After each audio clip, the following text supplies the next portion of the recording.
The authoritarians are never going to stop authoritarianating.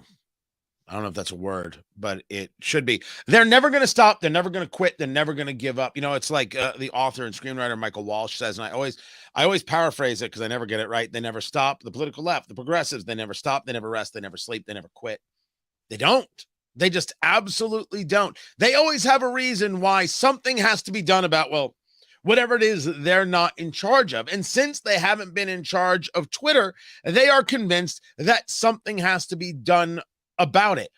However, the White House seems to very much agree with this idea in something that is so, in a statement that is so completely disgusting, despicable, low class, low rent, and totally un-American, that the right and the left should be united in the idea that this is wrong. But that's not what's happening, because there are people out there who absolutely believe that because Elon Musk spent $44 billion on Twitter, that doesn't give him any rights whatsoever. Welcome to the show, everybody. Presented by Americans for Prosperity, Americans for Prosperity.org. Those are the people who sponsor the show. Go check them out for yourself, Americans for Prosperity.org.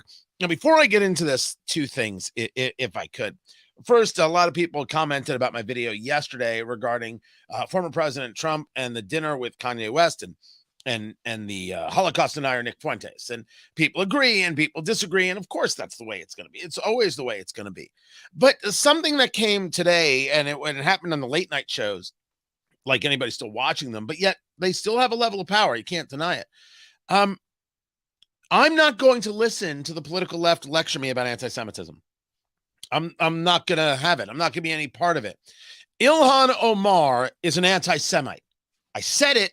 I meant it. I won't apologize for it. I'll say it on radio. I'll say it here on video. I'll say it on this live stream. I'll say it on TV. I will say it on a soapbox wherever I am. I will explain to people that Representative Ilhan Omar is an anti-Semite, not because I say so, but because she said so.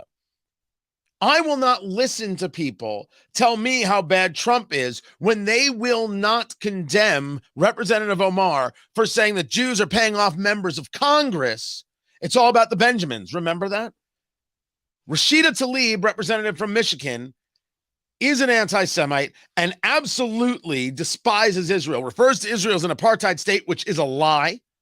And then when she got to office, the first thing she did was wrote Palestine on a Post-it note and covered up Israel on the map in her office. Well, to me, that's wanting to wipe Israel off the map. That's a very Ayatollah thing to do. You don't want me to notice? Of course I'm going to notice. I'm going to notice that the Indianapolis Congressman, Andre Carson, will not condemn Louis Farrakhan. He says he's his friend and that he will work with him. Those are his words. He will work with Louis Farrakhan. Louis Farrakhan is a Jew-hating bigot. He is who he is, referring to Jews as termites, saying that Hitler was a very good man. That's what's happening in the Democratic Party. And if we're going to discuss anti-Semitism as an issue and as a problem and this bigotry, I've got no problem with that, but we're going to have the totality of the conversation. And I won't be lectured to by the left about Trump. Won't have it. That has to get fought. And it is not whataboutism. It is about whether or not you're serious about the subject. And they are not. I will not allow them to lecture when they won't actually address it. They only want to engage it for political purposes. I think you got to engage it because it's a problem. If we really have a society that wants to come together and do something about hate, well, then you got to do something about all the hate. If you ain't willing to do something about all the hate, shut up. You don't matter. You're just a partisan hack. You're just somebody who wants to move a narrative. You just want to destroy people and then ignore what others are doing. Count me out. Want no part of that. Wanted to make sure I followed up there. Then something very, very interesting happened today. Of course, the United States beat Iran 1-0 in World Cup, allowing them to advance on to the next round where they may very well get their butts kicked by the Netherlands. But what's interesting was this from a Bloomberg reporter about what's happening in Iran with this victory. There was a great deal of politics around this game. The Iranian regime is going through a very difficult time with Iranians protesting against their government back home. Iranians also are in two minds about whether or not they should support their national team in Qatar at the World Cup. The United States had fewer problems of a political nature, but this was a crunch match. If they hadn't won this game, they would be on the flight back home to the U.S. So a lot was hanging on this match, and happily for us anyway, the U.S. team pulled it off. Remarkably, already I'm seeing reports out of Iran that Iranians were celebrating the American victory. That is something I would not in a million years have expected to see in my own lifetime, which tells you that they hate their regime and they hate the team that represents that regime even more than they were taught to hate the United States. Now, I'm not 100% sure that they hate the team, but that's fascinating. And we're watching what's happening in China right now with the protests nationwide about the COVID lockdowns and the draconian nature of the Communist Party. And well, that draconian nature comes from the authoritarian government of Iran as well. And these people want to live free lives. So we should be in a position being proactive, speaking in favor of these people who want to live free, noticing that they want to live free, letting them know they'll have a friend in the United States when they are free. I mean, they're going to have to do it on their own. You can't get military help from us. You're not going to be able to get money from us, but you will be able to get world pressure from us. If, of course, we had leadership that was fully engaged. Biden did not fully engage. He talks about peaceful protests being allowed in China, but does not take the moment to excoriate President Xi Jinping. Well, you take a look at what's happening and how they're treating these people who just want to be able to get out of their house. You realize that Xi Jinping is not really ready to bring China into the fold of developed nations, of nations that can really run a society. It's clear that what Xi Jinping wants isn't in lockstep, isn't really connected to where the free world is, and he needs a lot of growing on his part to allow these people to live free. Man, it's clear that Xi Jinping is just not up to the task. You have to embarrass him. You have to humiliate him. That's how he responds. That's the stuff that's going to hurt him. Then you have to talk about, you simply can't work with a nation that won't allow for a free society. And we've worked with China. We've wanted China to be free. They clearly see a different path. And so we as the United States have to start really working with our businesses and with our industry to ensure that they're keeping themselves safe and America safe, with secrets and institutional knowledge, and bring a lot of that manufacturing back to the US or to other countries, because China clearly in the way they treat their people, this is not, they don't want to be a partner. And until they do, we shouldn't be people who are engaging partnership with them. But we'll work with them. Oh my gosh, we'll try and get them on the good path. That's what it takes. That's what it takes. That's the moment. Even Barack Obama has admitted over the last couple of months that he missed the moment in the Green Revolution with Iran to stand up there and support these people involved in revolution. This was years ago. And I said at the time, he needs to put on a green tie, go to the White House briefing room and say that we support the idea of free people. We support people who want to do this. They have to fight for it. They have to achieve it, and we will be their first friend with our hand out to say hello and welcome, and let's work together. That's all it would take. All it would take, and Barack Obama couldn't do it. And you better believe that Joe Biden can't do it. No strength, no conviction, no inner core, no actual sense of what it is to be an American. Zero. But I'm not surprised by the Biden administration. I'm not surprised at all, especially when you see this exchange, this reporter, this scared child of a reporter, very worried about Twitter. Oh, Twitter, it's owned by Elon Musk. The left doesn't control it anymore. It's the end of days, don't you know? And actually asked this question to the White House press secretary, Karine Jean-Pierre, but her answer is very cringy. The question about Twitter. There's a researcher at Stanford who says that this is a critical moment, really, in terms of ensuring that Twitter does not become a vector for misinformation. I mean, are you concerned about Elon Musk says there's more and more subscribers coming online. Are you concerned about that? And what tools do you have? Who is it at the White House that is really keeping track of this? What tools do you have? Who's keeping track of it? Are you concerned? What kind of question is this? Why is the White House being asked if they're keeping tabs on a private company? Misinformation is the problem. Twitter just got rid of its COVID-19 misinformation policy. I love it. Oh, yes, I do. Because if you're a doctor who has a different point of view and you have an expertise in an area, shouldn't you be allowed to speak out? But they said no. Only these doctors, the approved doctors, get to say anything. Approved by whom? The government. So a tech company was looking to the government to decide who could and who could not speak. That was the problem. That was the danger. That was the thing that we all should have been opposed to, and many of us were. Allowing those people to speak is the thing we should be in favor of, but not the reporters, not the progressive left. They think that that's a problem, and they want to know what the White House is going to do about it. Now, the answer from Karine Jean-Pierre is, look, it's a private company.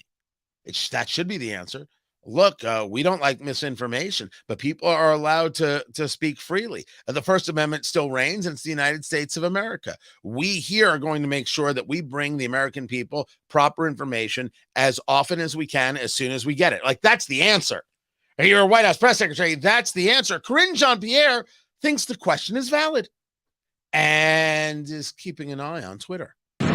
So, look, this is something that we're certainly keeping an eye on. And we have always been very clear, and that when it comes to social media platforms, it is their responsibility to make sure that when it comes to misinformation, when it comes to the hate that we're seeing, that they take action, that they continue to take action. Again, we're all keeping a close eye on this. We're all. The hate comes from the White House towards the American people who happen to disagree with it. First and foremost, that's obvious. This administration, this is not an administration that is in the lovey-dovey. Have you guys heard about this guy, Sam Britton? I would put up a photo, but I'm not doing it. Just can't. This guy describes himself as non-binary, and he's an undersecretary for the Department of Energy. So he wears lipstick and dresses, and shocking. Everybody's trying to shock, I guess. But this guy stole somebody's luggage right off of a baggage carousel at an airport. It was like a $2,400 piece of luggage. Stole it. And then the police saw the video and found it, went to this guy's house, and Sam Britton's his name, worked for the Biden administration. Was like, oh, no, I didn't. I didn't do it because I opened up all the clothes and then they were my clothes. And then later I called the police and said, well, I was tired and maybe I took the wrong bag. Has used the luggage on other flights. Stole someone's luggage. Now, I'm so old that I can remember that before Biden took office, or just as he took office, he had this Zoom call, and he said, if you treat anybody inappropriately, you know what I did to Corn Pop. You treat anybody inappropriately, if you're rude to anybody, if you talk down to anybody, I will fire you on the spot. Well, what does stealing mean? You think stealing is treating people well? You think stealing isn't abusive? It's both of those things and a whole lot more. Why hasn't this guy been fired yet? Just proof that the Biden administration is unserious about their own words. They're unserious about being people who maintain a standard. Their only standard is, how do you beat the other guy? Not having a standard of their own. In the same way we discussed the anti-Semitism conversation, we can discuss this. But Karine Jean-Pierre is going to keep an eye on Twitter. I was going to say that's frightening, but it's twisted. It's sick. It's diseased. It's awful.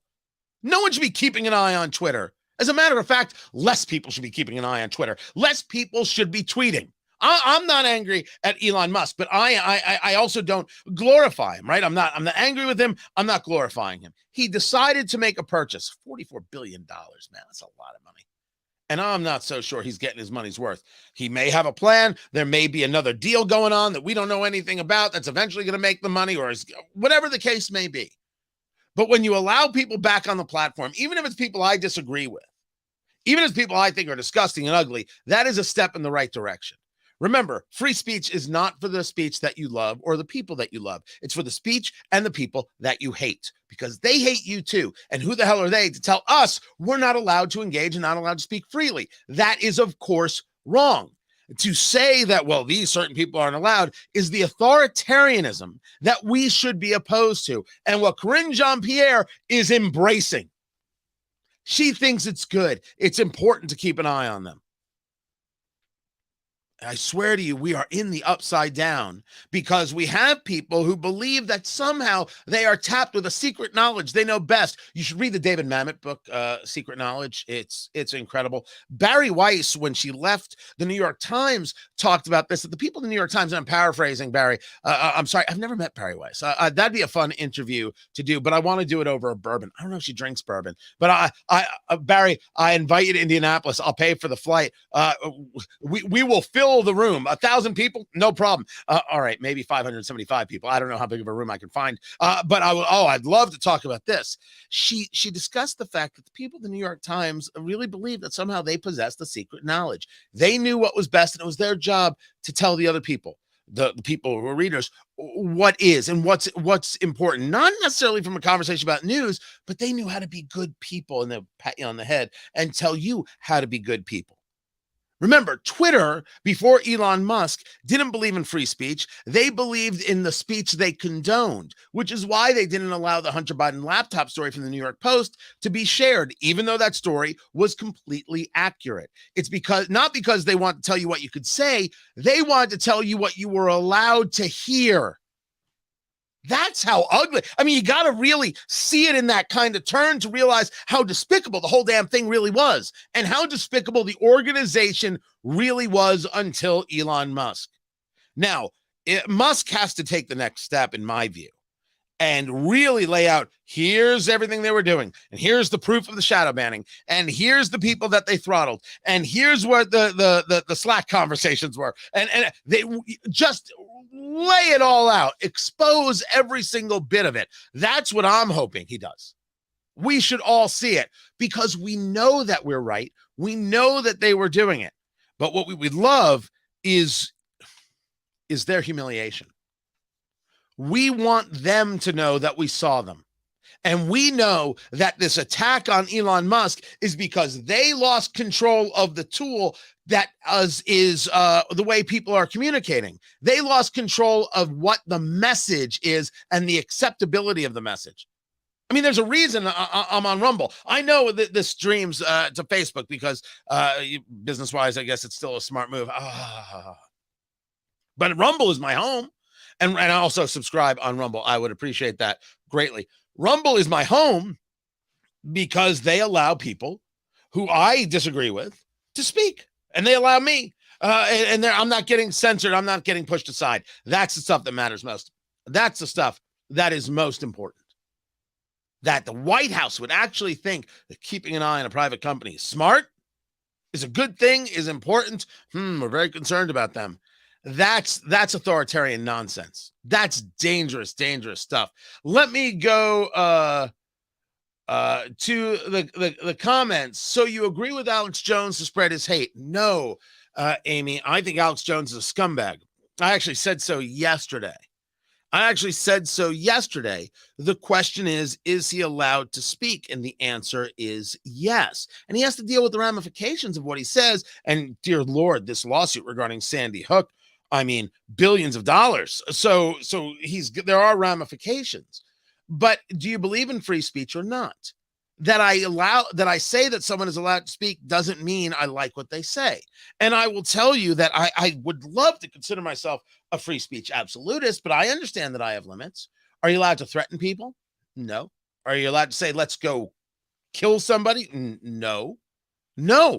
No, I don't think that a platform should allow that. I don't think a platform has to allow that. But having a point of view, having engaging in a conversation, yeah, I think they are. Look, Louis Farrakhan is an anti-Semite. He's a Jew-hating bigot. Is he allowed to speak? Yes. Yes, he is. And I'm always having the conversation regarding American citizens. I never have the conversation regarding others. Should the Ayatollah be on Twitter? A guy who says he wants to wipe Israel off the map? No, of course not. But he has always been allowed on Twitter. Always. Me having a position on COVID vaccines, let's say, and for the record, I've never been anti-vaccine. I've been anti-mandates. I've always been anti-force. Never have I been anti-vaccine. I think people should talk to their doctors and figure out what's best for them, like they do on any other medical subject, right? I don't think that if I say, well, I've got a problem with vaccine mandates, or hey, there's some data here about the vaccine, that I should be silenced for it, or a doctor should be silenced for it. And that happened. And that's what's wrong. The idea, though, Amy, you're bringing up something kind of fascinating. Pays the price. Are you talking about financial because you disagree with it, or because if we're talking about what happened in a lawsuit, that's a lawsuit regarding what he said about Sandy Hook. But if he says something that you disagree with, the price that gets paid is that idea gets put into the public sphere, and then people debate it and discuss it, and you find out, man, that's just a crappy idea. The Heritage Foundation, years ago, thought that it might be an interesting idea that when it comes to healthcare, that we mandate insurance, and that way it could bring down costs. And then they realized, wait, this is a terrible idea. But they did float. It was Heritage, right? I don't want to get Heritage people mad at me. I like the Heritage people, but I think it was them. And then they said, whoa, wait, people started talking about it, and they're like, oh yeah, this is a bad idea. The only way you get to good ideas is for people in the public square to be able to say that's a terrible idea. That's crap. Don't do that. Tommy, that idea sucks. Don't do that idea, Tommy. That's the only way you get to the good ideas. And it can't happen if you're telling people they can't engage. Just simply can't happen. But I love the question, and I appreciate it quite a bit. This is Christopher, who says I'm looking sexy. Look, man, I'll take a compliment anywhere I can get it. What do you want from me? I was on Fox on Sunday. I thought it went well. I thought my hit on Sunday went very, very well. I appreciate that. That's super kind of you. I appreciate that quite a bit. As for the future of Twitter, I just hope it is gaining people subscribing. I did sign up for the $8 a month because I want to see what happens. I was like, I've wasted $8 before on I've wasted $8 on cigars before. I can waste $8 a month on this, and sometimes it's $8 a day. Look, it's part of the business, so just leave me be. But I will not. Three things. I will not allow people to lecture me about anti-Semitism when they don't do anything about anti-Semitism in their own house. I will not stand for authoritarianism in the United States. And I absolutely want to do what we can to crush the authoritarianism in China and Iran. There's a great moment, a great opportunity for leadership here. And unfortunately, Biden doesn't have it. And especially on the China conversation, because the truth is, a lot of members of his party, they like the lockdown strategy, and they wish they could force more Americans into lockdown. That's not debate. Those are the facts, and there's data to back that one up. Guys, I appreciate you. I appreciate you being part of the show. Presented, there it is. Where is it? There it is, by Americans for Prosperity, americansforprosperity.org. Free speech, economic liberty. I can get down with those things right there. Appreciate you guys. Be sure to subscribe on Rumble, rumble.com/Tony Katz, no matter where you are. And also find everything, tonykatz.locals.com. tonykatz.locals.com. I appreciate you guys, and I will catch you next time. Take care.